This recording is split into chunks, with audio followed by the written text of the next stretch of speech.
What was the point where you kind of realized, you said like things started to pick up, but how did you realize that you were onto something? When did you start getting that positive feedback? Because I find that to be one of the challenges, especially when you're in a creative space or you're building something new, is you want that persistence and that perseverance to keep going, but you also need self-awareness to know, okay, I need to get off of this track and move. So how did you navigate that?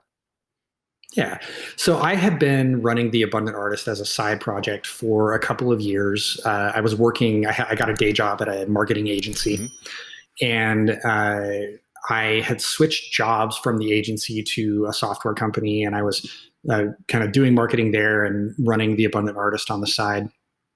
And one day this is so funny. I woke up and I checked my email. I checked my work email. I checked my other work email, my business email. And I had another inquiry about some coaching that somebody wanted me to do.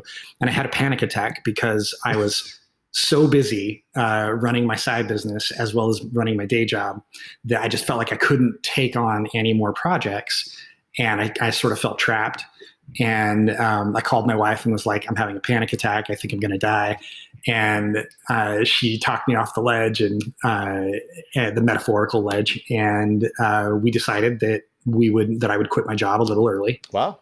And because we already had an exit plan, right? Mm-hmm. We were sort of, if we get to this revenue level, then we'll make an exit plan to quit. And so it was a little earlier than we expected, but I was like, if opportunities keep popping up, then we'll be okay. So the next day I went into my boss's office and told him, and he was super supportive. And so we had a nice gradual exit. I gave myself a 2-month exit from my job.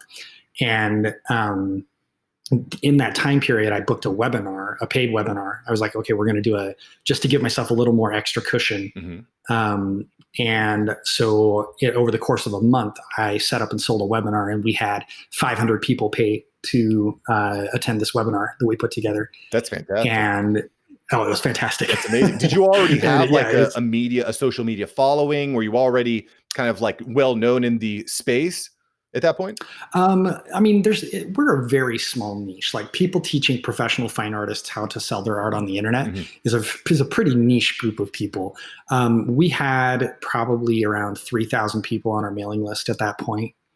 And so it was, those 500 people who signed up for our webinar came from that list.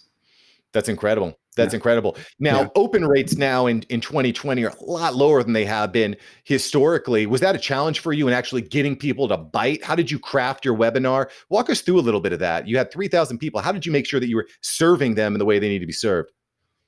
Yeah. It's interesting that you say open rates are worse now than they were back then. I think they're about the same. About the same. That's fair. But it totally depends on your niche and what you're doing and how you promote yourself.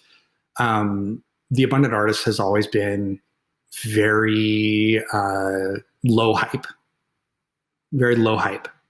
So we don't do like we're going to change your life type marketing. Yeah. I'll say, if you join our courses and you do the work and you stay consistent at it, then in 3 to 5 years, you'll have a pretty good career. That's how we sell. Yeah. We don't do the buy our course and you'll be a millionaire thing. So we've always sold ourselves as an education organization. Mm-hmm. Very early on, our core course, our most popular course, is called How to Sell Your Art Online. And when we first started putting it out, it was join our course and we'll show you how professional fine artists learn how to sell how they sell their art online. We have case studies with professional fine artists. And if you do the work and you do the work for 30 days after the course is over, then we guarantee that you'll make your first sale online. And if you don't make your first sale, I'll get on the phone with you and figure out what went wrong, what didn't work. So you have a guarantee up front when someone signs up. I like that. Yeah. And if I get on the phone, it's very, very rare that that happened. Mm-hmm. But every once in a while, somebody wouldn't get a sale, and I'd get on the phone with them and help them figure it out. So it's not like a lot of people talk about hustle and scale and stuff.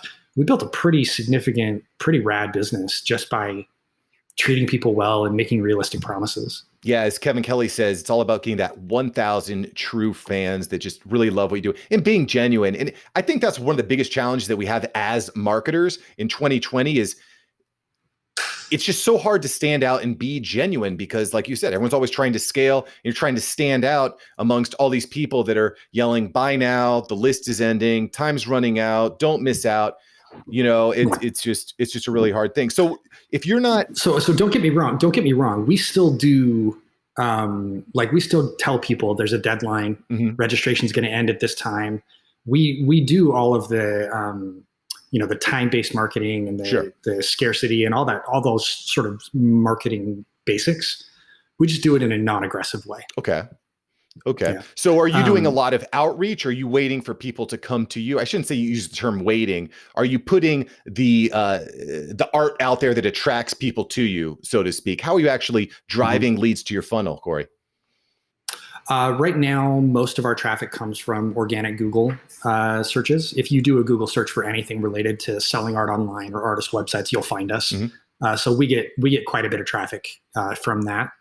And then we have, we don't have a huge social media following. We've got like 15,000 people that follow us on Instagram and another 30,000 that follow us on Facebook, but they're very engaged. They know when we post new content. They share it with their friends. Every time we post something new, it does pretty well.